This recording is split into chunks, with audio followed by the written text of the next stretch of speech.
Hello everyone, welcome to online economics class. आज हम start करने वाले हैं यूनिट नंबर 3। इसका नाम है प्रोड्यूसर बिहेवियर एंड सप्लाई। इस यूनिट के अंदर हम प्रोडक्शन या प्रोड्यूसर बिहेवियर से रिलेटेड कॉन्सेप्ट को स्टडी करेंगे। लास्ट यूनिट जो थी वो थी हमारे कंज्यूमर बिहेवियर एंड डिमांड से रिलेटेड। तो हमने वहाँ पर कंज्यूमर कैसे बिहेव करता है मार्केट के अंदर थ्रू द डिमांड, है ना। और डिमांड को हमने स्टडी किया था behaviour of consumer with respect of change in price of the commodity. ये जब प्राइस कमोडिटी का चेंज होता है तो उसकी डिमांड कैसे अफेक्टेड होती है, वो हमने सारे डिफरेंट कॉन्सेप्ट को स्टडी किया था। अब हमें ये पता है कि जो प्रोड्यूसर है और जो कंज्यूमर है उन दोनों के फंक्शन के साथ ही मार्केट का जो सिस्टम है वो पूरा होता है। मतलब मार्केट का सिस्टम कब पूरा होगा? जब कंज्यूमर डिमांड करेगा और प्रोड्यूसर उसकी सप्लाई पूरी करेगा। अब हम कंज्यूमर बिहेवियर वाला पार्ट तो स्टडी कर चुके हैं लास्ट यूनिट में। जो स्टडी करेंगे वो फोकस करेगा प्रोड्यूसर बिहेवियर के ऊपर। जब आप इसके कॉन्सेप्ट को स्टडी करेंगे तो हम सारा पर्सपेक्टिव जो होगा वो as a producer, as a seller क्या बेनिफिशियल रहेगा as a seller, as a producer को, वो स्टडी करने वाले हैं। लास्ट यूनिट में हम स्टडी कर रहे थे कि एज ए कंज्यूमर क्या बेनिफिशियल रहता है, क्या उसके बेनिफिट्स होते हैं जिससे वो मैक्सिमम गेन कर सकता है। तो वहाँ पर जो मैक्सिमम गेन होता है कंज्यूमर को वो थ्रू द मैक्सिमम सेटिस्फेक्शन होता है। अगर हम प्रोड्यूसर के पर्सपेक्टिव देखें, एक सेलर के पर्सपेक्टिव, तो सेलर को जो मैक्सिमम सेटिस्फेक्शन होता है वो होता है through the gaining more profit. चलिए अब स्टार्ट करते हैं आज की वीडियो। प्रोडक्शन को समझते हैं। तो प्रोडक्शन क्या होती है? प्रोडक्शन एक बहुत इंपॉर्टेंट फंक्शन है जिसमें कोई प्रोड्यूसर कन्वर्ट करता है इनपुट्स को आउटपुट्स के अंदर, और इसीलिए इसको ऐसे कहा जाता है कि ये जो है ट्रांसफॉर्मेशन है इनपुट्स का आउटपुट्स के अंदर। नाउ नेक्स्ट वन, अब हम ये कह सकते हैं कि production means any process that transforms one commodity into another. अब प्रोडक्शन में इनपुट्स क्या होंगे? प्रोडक्शन में इनपुट्स आपके हो सकते हैं फैक्टर ऑफ प्रोडक्शन भी हो सकते हैं, साथ में रॉ मटेरियल हो सकता है। सपोज करते हैं, एक एग्जांपल लेते हैं, जैसे बिस्किट फैक्ट्री है तो वहाँ पे रॉ मटेरियल क्या होगा? वीट होगा और शुगर होगा। फिर थ्रू डिफरेंट मशीन्स और डिफरेंट लेबर प्रोड्यूसर उसको कन्वर्ट करेगा इन ए बिस्किट। तो इनपुट डिफरेंट चीज़ें थी और आउटपुट जो आया वो डिफरेंट आया, और ये किसके थ्रू आया? Through the transformation of inputs into outputs. So production function refers to function. अब प्रोडक्शन फंक्शन क्या है? प्रोडक्शन कॉन्सेप्ट को तो हम समझ लिया, हमने समझ लिया भाई इनपुट्स को आउटपुट्स में ट्रांसफॉर्म करना प्रोडक्शन कहलाता है। अब प्रोडक्शन फंक्शन क्या है? तो प्रोडक्शन फंक्शन जो रेफर्स करता है वो मैथमेटिकली रिलेशनशिप है बिटवीन इनपुट्स एंड आउटपुट्स। जो ये इनपुट और जो आउटपुट निकल रहा है उसके बीच में क्या मैथमेटिकली रिलेशनशिप है। अगर हम इसको समझें कि जो भी आउटपुट होता है या किसी प्रोडक्शन हाउस का, वो डिपेंड करता है फैक्टर ऑफ प्रोडक्शन के ऊपर। फैक्टर ऑफ प्रोडक्शन क्या हो सकते हैं? Number 1 labour, capital. तो हम यहाँ पर दो main factor of production study कर रहे हैं। फैक्टर ऑफ प्रोडक्शन तो आपका लैंड भी हो सकता है, लेकिन हम यहाँ पर दो ही को स्टडी करेंगे। जो प्रोडक्शन फंक्शन रिलेशनशिप शो करता है बिटवीन इनपुट्स एंड आउटपुट, जो आउटपुट निकल रहा है, जितनी प्रोडक्टिविटी है किसी प्रोड्यूसर की, वो कितने नंबर ऑफ इनपुट्स यूज़ करने के बाद वो पर्टिकुलर आउटपुट आ रहा है। तो that is shown by the mathematically, और इसको कहते हैं production function. So for various quantities of input use it gives the maximum quantity of output that can be produced. तो अगर हम अलग अलग क्वांटिटीज़ इनपुट के यूज़ करते हैं तो उससे क्या करता है, वो एक मैक्सिमम क्वांटिटी देता है आउटपुट की, जो उस पर्टिकुलर फैक्टर ऑफ प्रोडक्शंस के थ्रू अचीव किया जा सकता है या ऑप्ट किया जा सकता है। इसको मैथमेटिकली रिप्रेजेंट करते हैं। क्यू यहाँ पर क्या शो कर रहा है? क्यू शो कर रहा है आउटपुट को, और ये फंक्शनिंग कैसे करेगा? थ्रू करेगा जो फैक्टर प्रोडक्शन है, क्योंकि हमने माना है अभी कि there is A only 2 factor production, labour and capital. तो x1 को मैं मान लेता हूँ कि ये पहला फैक्टर प्रोडक्शन है, और x2 को मैं मान लेता हूँ कि ये दूसरा फैक्टर ऑफ प्रोडक्शन है। तो इन दोनों का जो कॉम्बिनेशन या डिफरेंट कॉम्बिनेशन होगा उसको सेटल करने से ही एक कोई पर्टिकुलर क्वांटिटी या आउटपुट निकल के आएगा।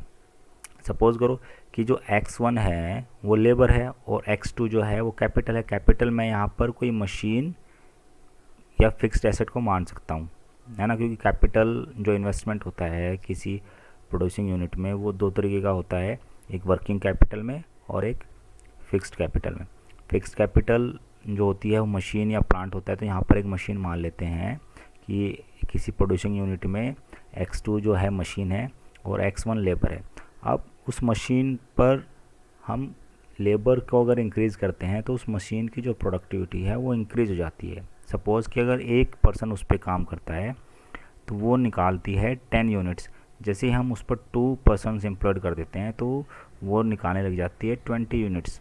देन हम उसमें अगर 3 एम्प्लॉयड करते हैं तो वो निकालने लग जाती है 35 यूनिट्स, और 4 एम्प्लॉयड करते हैं तो निकालने लग जाती है 46 यूनिट्स। तो यहाँ पर क्या हो रहा है, जैसे जैसे हम लेबर इंक्रीज़ करते हैं उस पर्टिकुलर मशीन पर तो उसकी जो क्वांटिटी है या आउटपुट है वो इंक्रीज़ होता चला जाता है। ऐसे ही अगर हम लेबर को डिक्रीज़ करते चले जाएंगे तो जो क्वांटिटी है वो डिक्रीज़ होती चली जाएगी।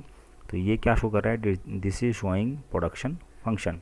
तो it means by using x1 amount of factor of 1, factor 1 का x1 अमाउंट यूज़ किया and x2 amount of factor 2 we can at most होता है मैक्सिमम प्रोड्यूस कर सकते हैं क्वांटिटी Q को of the commodity. For example एक एग्ज़ाम्पल लेते हैं तो प्रोडक्शन फंक्शन शो कर रहा है कि 1240 यूनिट्स जो है वो आउटपुट है किसी प्रोड्यूसिंग यूनिट का, और फंक्शनिंग क्या हुई इसमें, जो यहाँ पर labour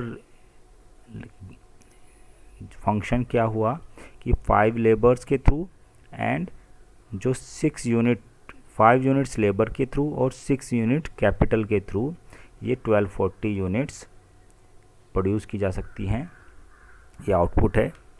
so it says that maximum 1240 units of A commodity का नाम M लिया हुआ है यहाँ पे, can be produced by using 5 units of labour and 6 units of capital. तो ये है आपका प्रोडक्शन फंक्शन, इसको कैसे रिप्रेजेंट किया जाता है।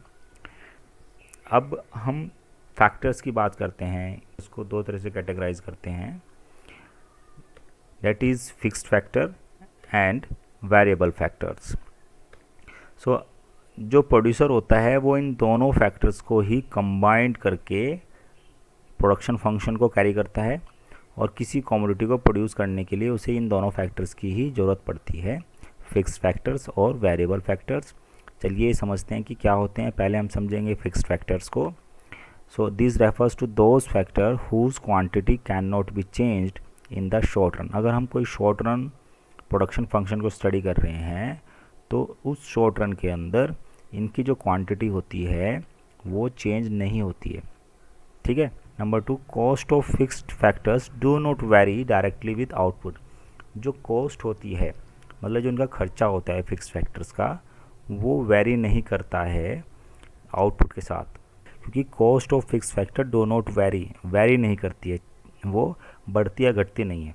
जो फर्स्ट टाइम जब उसको परचेज़ किया मशीन को तब उसमें इन्वेस्टमेंट कर दिया है तो वो उसकी कॉस्ट वही फिक्स रहती है। These do not change whether the level of output, मतलब इसका आउटपुट से कोई संबंध नहीं है, क्योंकि जब हम वेरिएबल फैक्टर्स को पढ़ेंगे तो वहाँ पे हमारा ये कॉन्सेप्ट थोड़ा क्लियर हो जाएगा। तो आप अभी यही समझो कि ये चेंज नहीं होती है cost of fix factor in response to a level of output. जब किसी प्रोड्यूसिंग यूनिट का आउटपुट इंक्रीज होता है, कॉस्ट ऑफ फिक्स फैक्टर जो होती है वो कांस्टेंट रहती है, सेम रहती है। तो इंक्रीज जब होगा लेवल ऑफ आउटपुट तो तब भी ये चेंज नहीं होगी, डिक्रीज़ होगा लेवल ऑफ आउटपुट तब भी ये चेंज नहीं होगी, और जब जीरो होगा, मतलब एक कंडीशन ये आती है कि प्लांट जो है जहाँ पर प्रोडक्शन होता है वहाँ पर आउटपुट ज़ीरो हो गया और उसको शट डाउन कर दिया गया या ब्रेक डाउन कर दिया गया, तो उस कंडीशन में भी जो कॉस्ट है फिक्स्ड फैक्टर की वो चेंज नहीं होती है, वो जितनी है उतनी ही रहती है। मीन्स मैंने कोई मशीन परचेज़ की और मैं कुछ आउटपुट कंडक्ट करना चाहता हूँ, कुछ प्रोड्यूस करना चाहता हूँ, और स्टार्टिंग के 10 डेज़ मैंने उस पर कोई काम नहीं किया, मशीन के ऊपर कोई आउटपुट नहीं निकाला, तो मेरा जो आउटपुट है कितना है, ज़ीरो है। लेकिन जो उसकी कॉस्ट है वो तो उतनी रही ना, वो चेंज तो नहीं हुई, तो वो क्या रहेगी, वो फिक्स्ड रहेगी। कॉस्ट ऑफ फिक्स फैक्टर हम ये कह रहे हैं कि वो नहीं होती है, ये नहीं कह रहे हैं, हम कह रहे हैं कि वो चेंज नहीं होती है, वो सेम रहती है। कॉस्ट ऑफ फिक्स्ड फैक्टर क्या रहती है, सेम रहती है। और ये आउटपुट के चेंज होने के साथ इस पर कोई फ़र्क नहीं पड़ता है, आउटपुट इंक्रीज़ हो, डिक्रीज़ हो या ज़ीरो हो, इसकी कॉस्ट में कोई वेरिएशन या चेंज नहीं आता है। फॉर एग्ज़ाम्पल, इसके एग्ज़ाम्पल ले सकते हैं, बिल्डिंग है, प्लांट है, मशीनरी है। मशीनरी में मिश है, MACHI, मशीनरी है, परमानेंट स्टाफ है, और लैंड, ये इसके एग्जांपल्स हो सकते हैं। चलिए अब डिस्कस करते हैं वेरिएबल फैक्टर्स के बारे में। वेरिएबल फैक्टर्स जो है वो अपोजिट होते हैं फिक्स्ड फैक्टर से। So this refer to those factors whose quantity can be changed in the short run, जिनकी क्वांटिटी शॉर्ट रन के अंदर या शॉर्ट रन प्रोडक्शन फंक्शन में चेंज हो जाती है। So cost of variable factors vary directly with output. तो cost जो होती है वेरिएबल फैक्टर्स की, वो जैसे जैसे आउटपुट में चेंजेस आते हैं किसी प्रोड्यूसिंग यूनिट में, तो इनके कॉस्ट जो है वो भी वेरी करती है, चेंज करती है। जैसे इंक्रीज़, अगर आउटपुट इंक्रीज़ होता है तो इनकी कॉस्ट जो है वो इंक्रीज़ हो जाती है, और आउटपुट डिक्रीज़ होता है तो इनकी कॉस्ट जो है वो डिक्रीज़ हो जाती है। और आउटपुट अगर ज़ीरो होता है, मतलब कुछ भी प्रोड्यूस नहीं हो रहा है, उस कंडीशन में इनकी जो कॉस्ट होती है वो ज़ीरो हो जाती है। इसके एग्जांपल स्टडी कर लेते हैं। रॉ मटेरियल है, ट्रांसपोर्ट है, कम्युनिकेशन है, कैजुअल लेबर्स हैं। तो पहला इसमें एग्जांपल लेते हैं रॉ मटेरियल। तो अगर आप देखेंगे, जो प्रोड्यूसर है जब उसे अपना आउटपुट इंक्रीज़ करना है तो उसे रॉ मटेरियल भी ज़्यादा परचेज़ करना पड़ेगा। इस रीजन की वजह से हम कह सकते हैं कि जब इंक्रीज़ होता है आउटपुट में तो इन जो इनपुट्स होते हैं उसमें भी इंक्रीज़ करना पड़ता है। तो हम कह सकते हैं जब इंक्रीज़ होता है आउटपुट में तो वेरिएबल फैक्टर्स की जो कॉस्ट होती है वो इंक्रीज़ हो जाती है।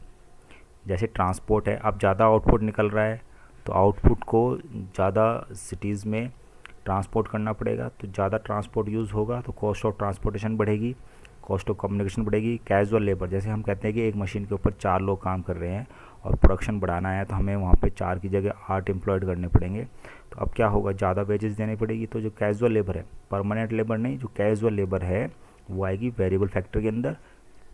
और जो परमानेंट लेबर होती है, क्योंकि जब शट डाउन होता है या प्लांट ब्रेक डाउन होता है प्रोड्यूसिंग यूनिट, तब भी उन लोगों को सैलरी मिलती रहती है, तो वो आपके परमानेंट लेबर जो है फिक्स्ड फैक्टर के अंदर आती है किसी प्रोड्यूसिंग यूनिट की। और जो कैजुअल लेबर है वो आएगी हमारी वेरिएबल फैक्टर्स के अंदर, क्योंकि कैजुअल लेबर को वेजेस पेड की जाती है डेली रूटीन में, जिसको डेली वेजेस कहते हैं। और जो परमानेंट वर्कर्स होते हैं दे गॉट सैलरी, अगर महीने के 8 या 10 दिन प्लांट बंद भी रहता है तब भी उनको पूरे मंथ की सैलरी प्रॉपर मिलती है, इसलिए उसको फिक्स फैक्टर में काउंट किया जाता है और कैजुअल लेबर को वेरिएबल फैक्टर में। So that's all for today students, thank you, have a nice day.